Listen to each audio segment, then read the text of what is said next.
Hi అండి, అందరికీ నమస్తే. Secret husband 106. కోపం కట్టెలు తెంచుకుంది. పల్లవి కళ్ళల్లో ఆ కసిని చూశాక కావ్య మనసు కుదుటపడింది.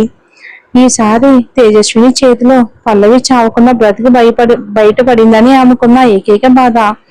కానీ పల్లవి కడుపులోని బిడ్డను వదిలించుకోవటంలో ఇక ఆర్తి సఫలమయ్యింది.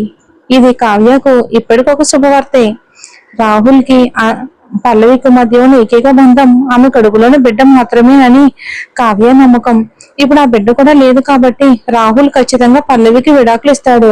కొన్ని రోజులు విశ్రాంతి తీసుకోవడంతో ఇప్పుడు కావ్య ముఖం కలగలనాడుతుంది.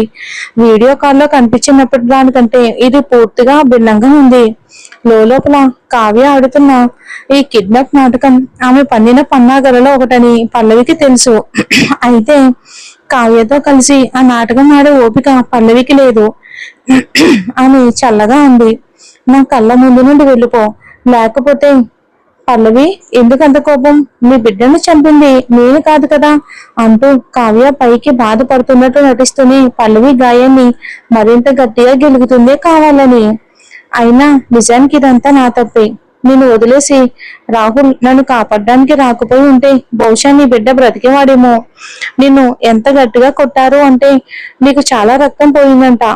అబ్బా, ప్రాణం పోయేంత నొప్పిగా ఉండుంటుంది కదా. నువ్వు రాహుల్ వదిలేసిన ఒక అమ్మాయి మాత్రమేనని గుర్తుకు చేయటానికి అది సరిపోతుందా? కావ్య సంఘటనను కళ్ళకు కట్టినట్టు వర్ణించడంతో పల్లవి మళ్ళీ ఆ నిస్సహాయ క్షణాల్లోకి వెళ్ళిపోయినట్టు అనిపించింది. ఆ భయంకరమైన సంఘటన గుర్తుకు రావడంతో పల్లవి ముఖం మరింత పాలిపోయింది బాధతో. మరోవైపు కావ్య మరింత సంతోషంగా కనిపించింది. ఎంత సంతోషపడినా, ఎంత బాధపడినా చివరికి గెలిచేది మన పల్లవి మాత్రమే. కావ్య చెవి వెనుకకు జారుతున్న ఒక చిన్న వెంట్రుకని సరి చేసుకుంటూ ఇలా అంది. పల్లవికి రిషికి పల్లవి, రిషికి నీ మీద, నీ కడుపులో ఉన్న బిడ్డ మీద ఏమాత్రం శ్రద్ధ లేదని నేను చాలాసార్లు చెప్పాను. నీకెందుకు అర్థం కావట్లేదు? అయినా నీకు ఒక విషయం తెలుసా? పల్లవి ముఖంలోని బాధను చూశాక ఆమెనంత తేలిగ్గా వదలకూడదని కావ్య మరింతగా నిర్ణయించుకుంది. ఆమె కుటిలంగా నవ్వి అక్షరం అక్షరం నొక్కి పలుకుతూ అంది. నీ కడుపులోని ఆ బిడ్డ పోయినందుకు నాకు చాలా సంతోషంగా ఉంది. పల్లవికి కోపం ఎంతగా వచ్చింది అంటే ఆమెకు ఒళ్ళంతా వణికిపోయింది. ఆమె బిడ్డ ఆమెకు సర్వస్వం, కానీ వాళ్ళు దాన్ని లేకుండా చేశారు. ఏ పల్లవి, నీకేమైంది? నీకు పిచ్చి పట్టిందా? క్షమించు, నిన్ను బాధ పెట్టాలని కాదు, నేను నిజాయితీగా మాట్లాడుతున్నాను. నీ బిడ్డ ఎవరికి వద్దని నేను అనుకుంటున్నాను. అలాంటప్పుడు దాన్ని లోకంలోకి తీసుకురావటం ఎందుకు? అది ముందే చచ్చిపోవటం మంచిది కదా. కావ్య మాటలు మధ్యలోనే ఆగిపోయాయి. ఒక్కసారిగా చెల్లుమని శబ్దం వినిపించింది. పల్లవి చెయ్యి ఎత్తి కావ్యను ముఖం మీద గట్టిగా కుట్టింది. వెంటనే కావ్య నోటి చివరి నుండి రక్తం కారడం మొదలయ్యింది. ఇది పేర్లు కొంచెం చేంజ్ చేయడం జరిగిందండి. సో కాబట్టి మీకు అర్థమయ్యేలా నేను పాత నుంచే చెప్పడం జరుగుతుంది. నన్ను కొట్టడానికి నీకు ఎంత ధైర్యం? నీకు బుద్ధి చెప్పాలి నేను. కావ్య తన మాట పూర్తి చేయకముందే పల్లవి అరచేయి మళ్ళీ ఆమె ముఖం మీద పడింది. వార్డులో మరో చెంపదెబ్బ శబ్దం ప్రతిధ్వనించింది. కావ్య రెండో చెంప మీద ఎంత గట్టిగా దెబ్బ తగిలింది అంటే ఆమె పళ్ళు కూడా కదిలాయి. కావ్య నొప్పితో ముఖం చిట్లించింది. ఆమె కళ్ళ నుండి వెంటనే నీళ్లు దారగా కారాయి. పల్లవి ఎగతాళిగా నవ్వి ఆమె మాటలని అనుకరిస్తూ అంది. ప్రాణం పోయేంత నొప్పిగా ఉంది కదా. నీకు పిచ్చి పట్టిందా? నేను బాధ పెట్టాలని కాదు, నీ నోరు కాస్త వంకరగా చెత్తతో నిండిపోయి ఉందనిపించింది. అందుకే దాన్ని సరి చేయడానికి సహాయం చేశాను. పల్లవి మాటలు కావ్యకు చాలా కోపం తెప్పించాయి. ఆమె ఇక నటించడం కొనసాగించలేకపోయింది. ఉన్నట్టుండి వీల్ చైర్ నుండి లేచి నిలబడి పల్లవి జుట్టు పట్టుకుని మంచం మీద నుండి కిందకి లాగింది. పల్లవి లేవడానికి ప్రయత్నించింది. కానీ ఎందుకు ఆమె కుడి చెయ్యి ఎంతగా వణుకుతుంది అంటే దాన్ని పైకి కూడా ఒక్కసారిగా ఎత్తలేకపోయింది. ఆ సమయంలో కావ్య పల్లవిని చూపుతోనే చులకన చేస్తూ చూస్తుంది. ఆమెను గట్టిగా పట్టుకుని వీల్ చైర్లోకి విసిరుకొట్టి క్రూరంగా తిట్టింది. నువ్వు వాడి బిడ్డకు గర్భవతివైతే రాహుల్ నీ దగ్గర ఉంచుకోగలనని అనుకుంటున్నావా? నిన్ను వదిలేసి నన్ను కాపాడడానికి రాలేదా? నువ్వు రాహుల్ వదిలేసిన ఒక అమ్మాయి తప్ప ఇంకేమీ కాదు. పోయి పోయి నరకంలో చావచ్చు కదా.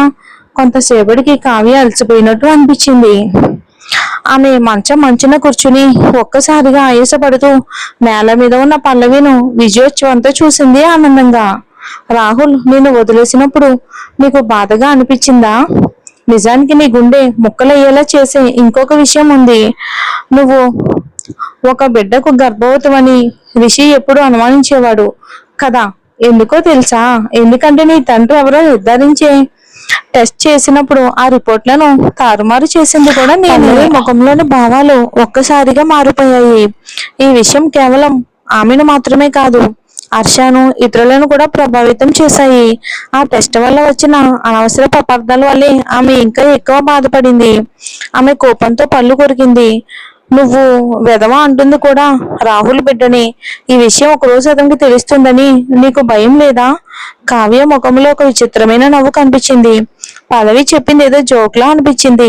ఈ విషయం రాహుల్ కి తెలియదు అనుకుంటున్నావా? పల్లవి శరీరం బీసుకుపోయింది. ఆమె గొనుక్కుంది. నీ ఉద్దేశం ఏంటి? పల్లవి ప్రతిస్పందనను బట్టి ఆమెకి విషయం తెలియదని కావ్య గ్రహించింది. కానీ అది సహజమే. రాహుల్ ఆమెకు ఎందుకు చెప్తాడు? కావ్య విజయోత్సవంతో నవ్వి కొనసాగించింది. రాహుల్ కి చాలా కాలం క్రితమే నిజం తెలుసు, కానీ అతను నన్ను బాధ్యురాలిని చెయ్యాలి అనుకోలేదు. అందుకే నీకు చెప్పలేదు. అంత శ్రద్ధ తీసుకుంటాడు నా మీద. ఒక క్షణం పల్లవికి బుర్ర మొత్తం ఖాళీ అయిపోయింది. ఉన్నట్టుండి ఆమెకు గట్టిగా నవ్వాలి అనిపించింది. గతంలో తన అమాయకత్వానికి, భ్రమలకు, తెలివి తక్కువతనానికి నవ్వాలనిపించింది. కావ్యతో పోటీ పడలేకపోయినా కనీసం రాహుల్ తన గురించి పట్టించుకుంటాడని నమ్మేలా చేసుకుంది. కానీ రాహుల్ మనసులో ఉన్నది ఒకే ఒక అమ్మాయి, అది కావ్య. అది తను కాదని మర్చిపోయింది. అతనికి ఆమె తప్ప ఎవరూ అక్కర్లేదు. కాబట్టి కావ్య ఒక క్రూరమైన అమ్మాయిని రాహుల్కి తెలిసినా ప్రయోజనం లేదు. అది మాత్రం ఏమీ మార్చలేదు. కావ్య గురించి తెలిసిన కావ్య దాని కన్న రక్తాన్ని చంపేసినా అతను పట్టించుకోలేదు. మనసులో కాపాడుకోవాలనుకున్న వ్యక్తి విషయానికి వస్తే రాహుల్ దేన్నైనా సహిస్తాడు. తన సూత్రాలను, హద్దులను కూడా మర్చిపోగలడు. ఆ ఆలోచన రాగానే పల్లవి నవ్వటం కూడా రాలేదు. చివరికి ఆమె కళ్ళు ఎర్రబడి చెమ్మగిల్లాయి. తన గుండెను మండుతున్న నిప్పుల మీద కాలుస్తున్నట్టు అనిపించింది. ఆ నొప్పి గుండె లోతుల్లోకి చొచ్చుకుపోయింది. ఎంత విడ్డూరం! తను ఎంత పోరాడినా ఓడిపోయింది. చాలా అంటే చాలా దారుణంగా ఓడిపోయింది. పల్లవి పడుతున్న బాధను కావ్య స్పష్టంగా చూడగలిగింది. ఆమె మరింత ఆనందంగా ఇలా అంది, నిన్ను నువ్వు ఒకసారి చూసుకో. ఎవరికి అక్కర్లేని వీధి కుక్కలా ఉన్నావు. నిన్ను వదిలేశారు. నువ్వు నా మాట విని ముందే రాహుల్ని వదిలేస్తుంటే నీ బిడ్డ అనవసరంగా చనిపోయేవాడే కాదు కదా. ఈ మాటలు పల్లవిని ఒక్కసారిగా తల పైకెత్తి ఎర్రబడిన కళ్ళతో కావ్య వైపుకు కోపంగా చూసేలా చేశాయి. ఏమన్నావు? నా కిడ్నాప్ కి నీకు ఏమైనా సంబంధం ఉందా? ఏం పిచ్చి పిచ్చిగా వాగుతున్నావు? ఖచ్చితంగా కావ్య ఒప్పుకోదు. ఆమె పల్లవి వైపుకి చూసి నవ్వి జత చేసింది. ఇది మంచి ముగింపు అని నేను అనుకుంటున్నాను. పల్లవి చేతులు ఇంకా వణుకుతూనే ఉన్నాయి. తనకేమైందో తెలియక ఆమె అయ్యంలో పడిపోయింది. కావ్య తన బిడ్డను తిట్టడం విన్నప్పుడు ఆమె గుండె నొప్పితో మెలితిరిగింది. కానీ ఆమె ఏమీ చేయలేకపోయింది. ఆమె కళ్ళల్లో కసి నిండిపోయింది. కావ్య వైపుకు చూస్తూ అక్షరం నొక్కి పలుకుతూ అంది, కావ్య, నీకు తగిన శాస్తి జరుగుతుందని భయం లేదా? తగిన శాస్తి. కావ్య ఏదో పెద్ద జోక్ విన్నట్లు నవ్వింది గట్టిగా. నిజంగా నువ్వు తగిన శాస్తి గురించి మాట్లాడుతున్నావా? నిన్ను నువ్వు చూసుకో. ముందు నీ అమ్మమ్మ చనిపోయింది, తర్వాత నీ కడుపులోని బిడ్డ చనిపోయాడు. నీ నాన్న చావు కూడా అంతే. నీ వాళ్ళందరూ నీ వల్ల చనిపోయారు.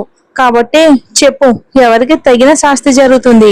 పల్లవి తన పిడికిళ్లను ఎంత గట్టిగా బిగించింది అంటే ఆమె వేలు కనుపులు తెల్లగా మారిపోయాయి.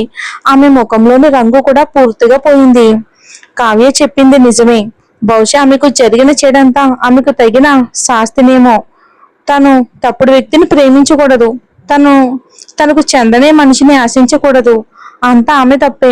కానీ ఇప్పుడు తను ఎంత దయనీయంగా ఉన్నా తన కుటుంబాన్ని ఎవరైనా నిందించడానికి ఆమె ఎప్పటికీ ఒప్పుకోదు. ఆ క్షణంలో పల్లవి తన చేతులను మళ్ళీ కలపగలనని భావించింది. ఉన్నట్టుండి ఆమె పక్కన ఉన్న టేబుల్ మీద ఉన్న కెట్టిల్ని పట్టుకుని ఏమాత్రం ఆలోచించకుండా కావ్య మీదకు విసిరికొట్టింది.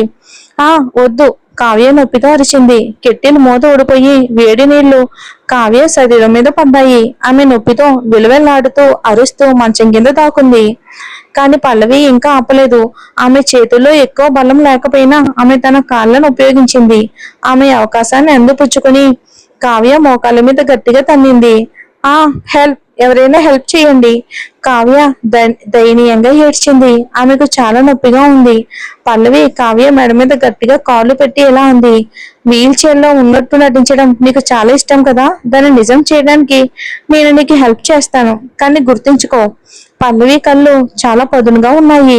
ఆమె శరీరం అంతా చంపేయాలి అన్నంత కసితో నిండిపోయింది కావ్యను.